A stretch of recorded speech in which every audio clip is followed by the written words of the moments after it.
itu ekosistem?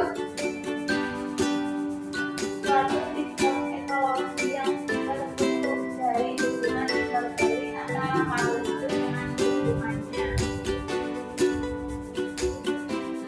Betul sekali. Nah, ada yang tahu apa saja komponen ekosistem? Ya, Intan? Komponen utama ekosistem ini dibagi menjadi dua, yaitu biotik dan abiotik. Kalau misalnya biotik itu makhluk hidup seperti tumbuhan, hewan, dan mikroorganisme. Kalau abiotik makhluk fisik dan kimia seperti air, tanah, udara, suhu, cahaya. Nah, jadi ekosistem itu ibarat rumah. Di mana di dalamnya itu terdapat beberapa interaksi dan saling tergantung antara makhluk hidup dan satu dengan yang lainnya. Nah, untuk pembelajaran pada pagi hari ini kita akan mempelajari tentang pencemaran lingkungan, lebih spesifiknya ke pencemaran air. Nah, sebelum mulai materi, kita akan membagikan ringkas terlebih dahulu.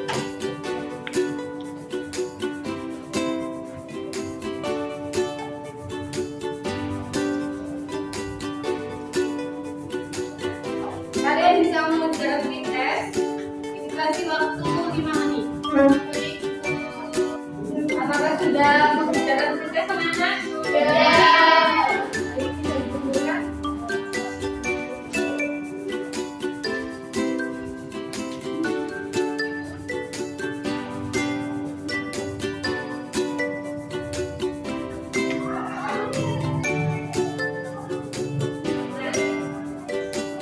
Sekarang bisa lihat PPT yang dibuka ini.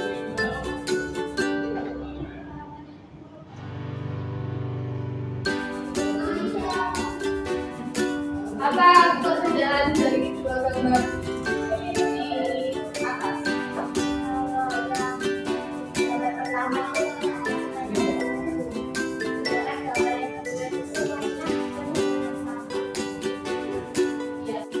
Menggunakan sumber air nih, kalian bisa buat cuci, terus bisa buat minum ataupun keperluan lainnya. Kalian pilih yang mana? Gambar 1 atau gambar 2? Kenapa gambar 1? Kenapa kau gambar 1?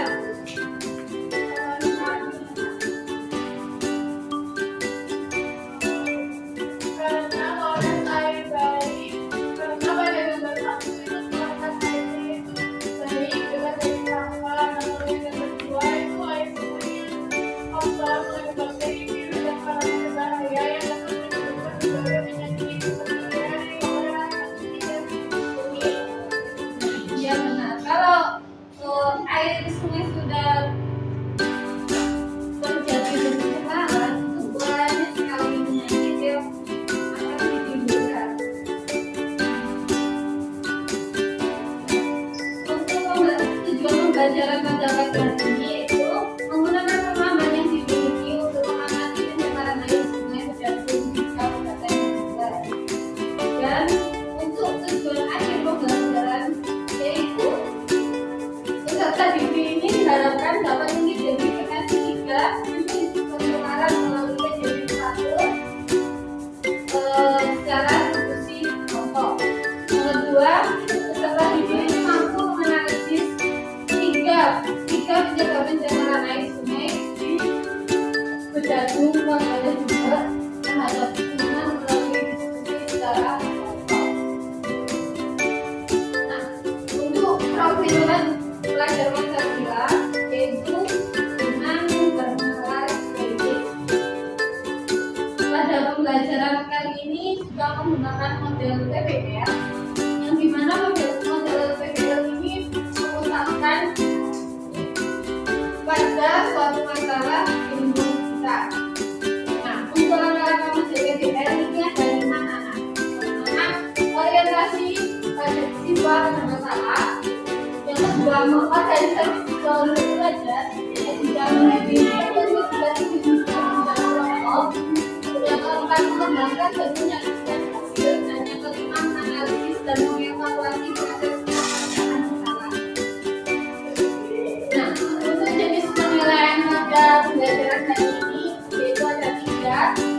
ada assessment as learning, assessment for learning, dan assessment of learning. Untuk assessment as learning itu seperti observasi, assessment for learning penilaian KPD, kemudian presentasi, dan assessment for learning itu penilaian sistematik berupa post-test di akhir pelajaran. Terus ini adalah penilaian T5. Kita juga belajar bisa dilihat anak-anak. Ya. Terus kemudian ada penilaian LKPD. Terus ada penilaian post-test. Coba kalian bandingkan video ini.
sudah selesai anak-anak? Sudah. Untuk selanjutnya, siapa nih yang mau mempresentasikan hasil diskusinya? Baik, untuk nomor 1 silakan ya.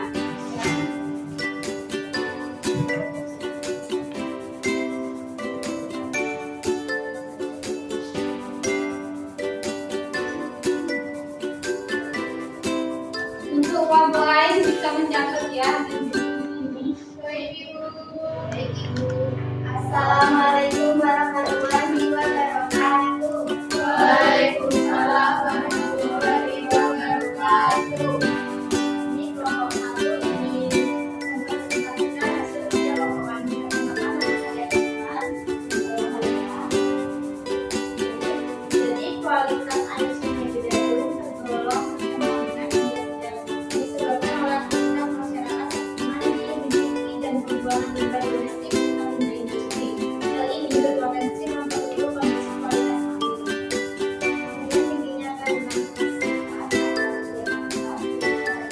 dan berasal dari limbah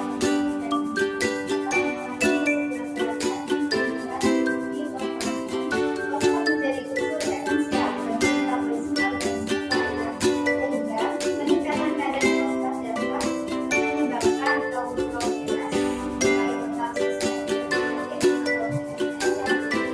terutama pada titik tertentu menunjukkan adanya penghakiman pada yang dapat mengganggu ekosistem perairan.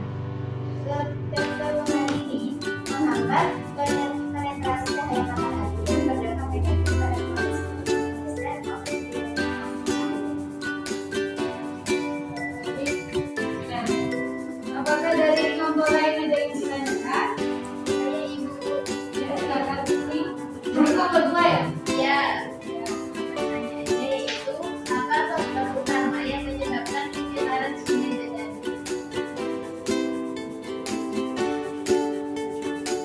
Baik, kami diskusikan. Dan saya akan menjawab pertanyaan dari kelompok 2. Jadi faktor utama yang menyebabkan pencemaran sungai Citarum itu limbah industri, air sekian baju yang dibuang ke sungai dan laut. Limbah pertanian contohnya penggunaan pestisida. Untuk kelompok 2 apakah bisa dipahami? Bisa. Boleh ditutup Mas? Sekian dari presentasi kelompok kami. Wassalamualaikum warahmatullahi wabarakatuh. Waalaikumsalam warahmatullahi wabarakatuh. Terus untuk kelompok 1.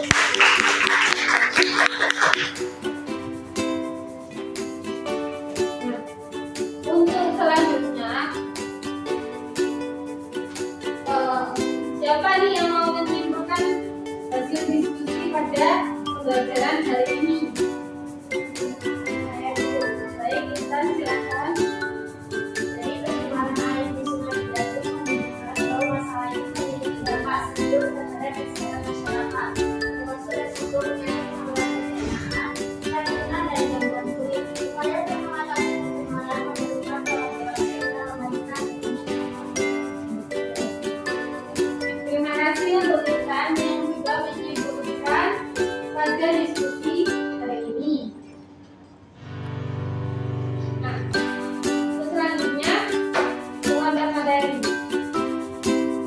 Jadi pencemaran itu maksudnya menghimpun atau zat energi ke dalam lingkungan hidup. Nah, jadi pencemaran itu maksudnya menghimpun atau zat ke dalam lingkungan hidup oleh kegiatan manusia. Jadi pencemaran sendiri itu ada 5 macam, yaitu pencemaran air, pencemaran udara, dan pencemaran tanah. Nah, untuk pencemaran air yaitu maksudnya ambil zat atau komponen lainnya ke dalam air sehingga kualitas air dapat menurun atau buruk. Penyebab terjadinya pencemaran air biasanya itu ada limbah industri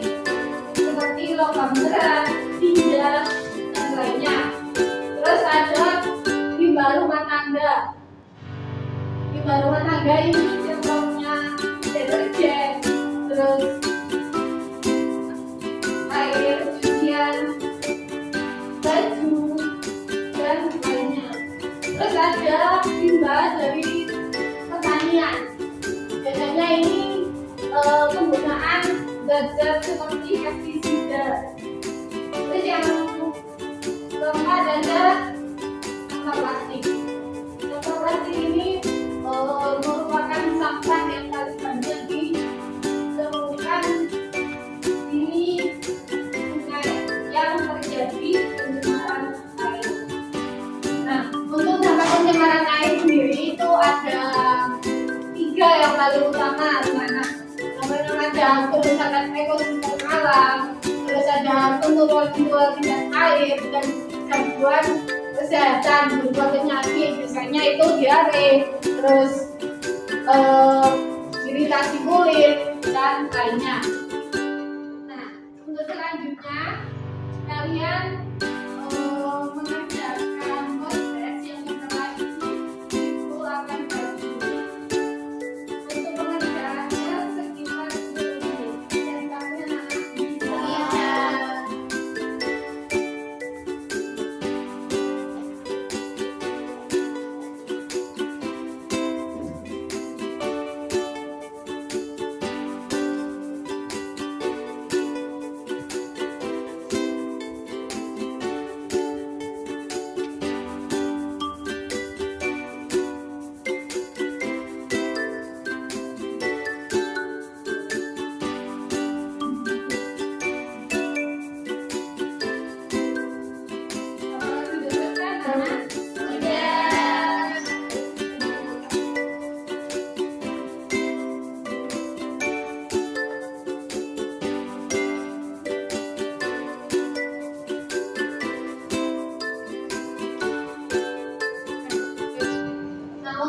bisa pembelajaran hari ini anak-anak, kalian bisa men-scan QR yang ada di PPT ini untuk kalian jawab ya.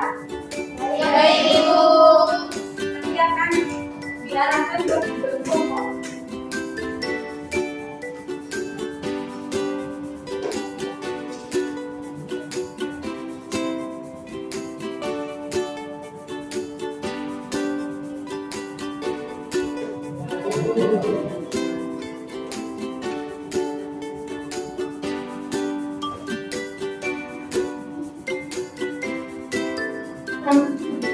Apakah sudah anak? Sudah. Jadi, sebelum mengakhiri pembelajaran pada pagi hari ini, Ibu mau mengingatkan bahwa materi pertemuan selanjutnya yaitu tentang pencemaran udara. Kalian bisa belajar terlebih dahulu ya anak. Iya, Ibu. Nah, sebelum menutup kegiatan, alangkah baiknya kita ucapkan hamdalah terlebih dahulu. Alhamdulillahirabbil alamin. Nah, mungkin itu saja yang dapat Ibu sampaikan. Semoga pembelajaran hari ini bisa bermanfaat untuk kita semua. Amin. Kurang lebihnya mohon maaf. Wassalamualaikum warahmatullahi wabarakatuh. Waalaikumsalam warahmatullahi wabarakatuh.